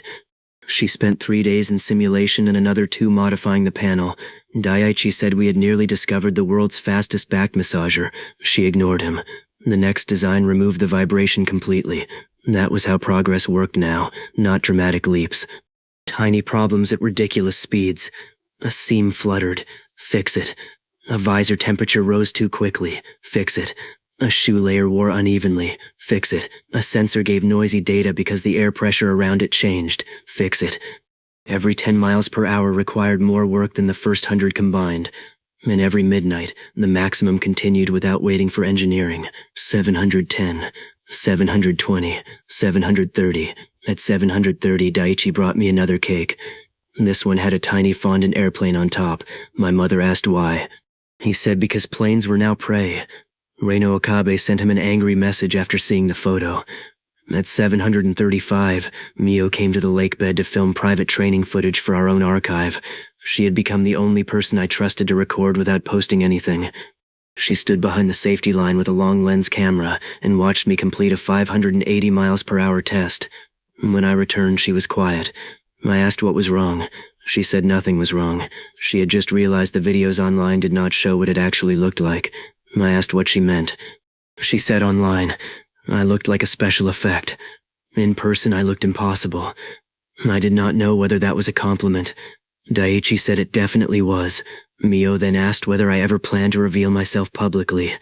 I said maybe someday. She asked what I was waiting for. I looked at the glowing number only I could see, 735. I told her I wanted to know what I was becoming first. That answer sounded much more dramatic than I intended. So Daiichi ruined the moment by asking whether what I was becoming could still buy him lunch. I ran to a restaurant 90 miles away and returned with noodles. The noodles were still hot. At 742 miles per hour maximum, Professor Shibata called an emergency meeting, not because anything had gone wrong, because she had finally secured a site for the sound barrier attempt. I hated that word. The site was larger than the dry lake route we had been using, with a specially surveyed corridor, remote sensors, weather stations, safety teams, and enough clear distance for acceleration and braking. She had arranged it for a date several weeks away. The date was not random. Based on my daily increase, my maximum would be above the expected local speed of sound by then. For the first time, we had scheduled a day when I might intentionally run faster than sound. Daiichi went completely silent. That scared me more than anything. Then he asked whether he could sell earplugs. Normal Daiichi returned. The final weeks became a countdown. 743, 744, 745. Every midnight, I watched the number change. I had ignored it during busy days before. Now I noticed every single increase. Professor Shibata limited my maximum test speeds. She did not want me accidentally stumbling into unknown airflow behavior before the official site was ready. I trained below 600, focusing on stability, braking, and emergency procedures. At these speeds, below 600 was apparently conservative. My father reviewed insurance documents so often he could probably recite them in his sleep. My mother bought more food. Kazuo asked to attend the test. Reina asked too. Kanzaki offered vehicles and support equipment. Mio prepared cameras. Daiichi prepared a sign that said, "Go Ren, please do not explode." Professor Shibata confiscated it. The internet knew none of this. To the public, the highway ghost had been quiet except for the plane race rumor, which had never been officially released. Fans still argued about my maximum speed. Most guesses were far too low. A popular poll asked whether I could reach 400 miles per hour. I was approaching 750. I almost voted no. Then, 3 nights before our departure for the test site, something new happened. Not to the number, to the air. I was doing a controlled run on the dry lake at 598 miles per hour. The weather was cool. My suit was stable. Everything was within limits. I accelerated through 570, 580, 590. At 598, I heard a strange sharp crack somewhere behind me. Not loud like an explosion. More like a whip snapping in the distance. I slowed immediately. Professor Shibata checked every sensor. No equipment failure, no debris impact, nothing broken. She replayed audio from remote microphones. There it was again, a short pressure crack. She stared at the data for a long time. I asked if I had broken the sound barrier early. She said no. My overall speed was still well below it. But parts of the airflow around the suit might have accelerated locally enough to create small shock effects. Daiichi's eyes widened. He asked if that meant I had produced a tiny sonic boom. Professor Shibata said the phrase tiny sonic boom was technically unhelpful. He repeated it immediately. I looked at the suit hanging from the test rack. For months, the speed of sound had been a future problem. Now the future had tapped me on the shoulder. That night I went home, showered, ate enough food for 3 people, and sat on my bed waiting for midnight. 11:58. The number above me read 756 miles per hour. 11:59. I stared at the clock. The room was quiet. Then midnight arrived. 757 miles per hour. Exactly one more. Always one more. My phone buzzed. Daichi had sent a countdown, 10 days until the planned run. A second message arrived from Professor Shibata, weather window still good. Then Mio sent a photo of the long-distance camera gear she was packing. Kanzaki sent a picture of 3 support vehicles. Kazuo sent only one sentence, "I want to see the real thing." I looked at the glowing number again, 757. Depending on temperature and conditions, we were close enough now that the phrase speed of sound no longer felt like science fiction. It felt like next week. I should have been terrified. I was terrified. But underneath that was the same feeling I had experienced the first time I stood on an empty runway and realized I could go faster than I ever had before. Curiosity. The dangerous kind. 10 days later, before sunrise, our convoy reached the new test site. It was enormous. The straight corridor vanished toward the horizon. Sensor stations stood at intervals. Cameras waited behind barriers. Weather balloons had already been launched. Support vehicles moved slowly along inspection routes. Professor Shibata handed me the final suit. It looked nothing like the gear I had started with.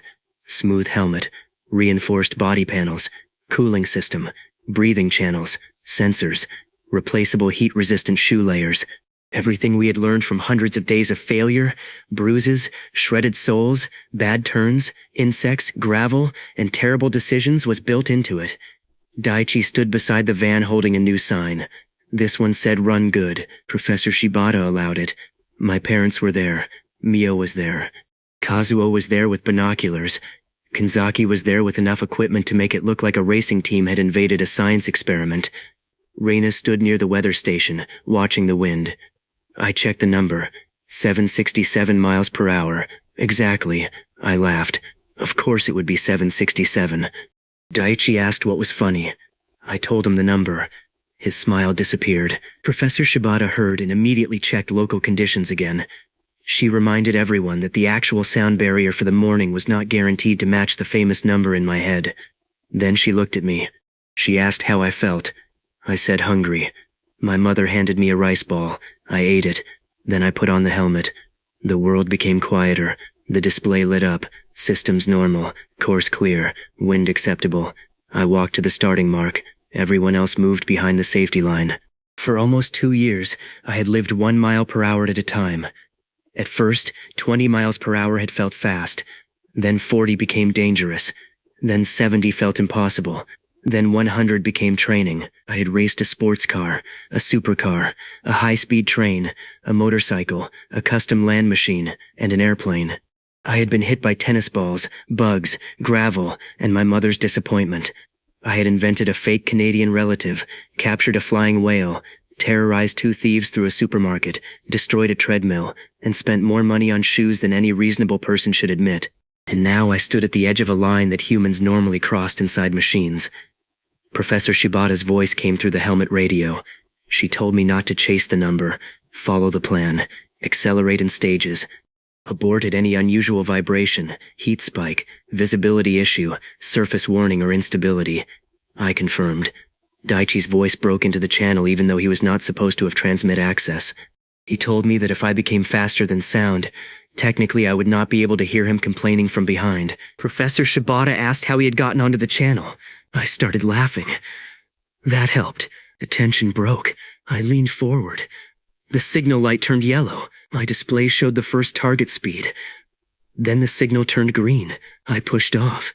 And somewhere ahead of me, beyond the first 100 miles per hour, beyond 500, beyond 600, beyond every car I had ever outrun, the air itself was waiting for its turn.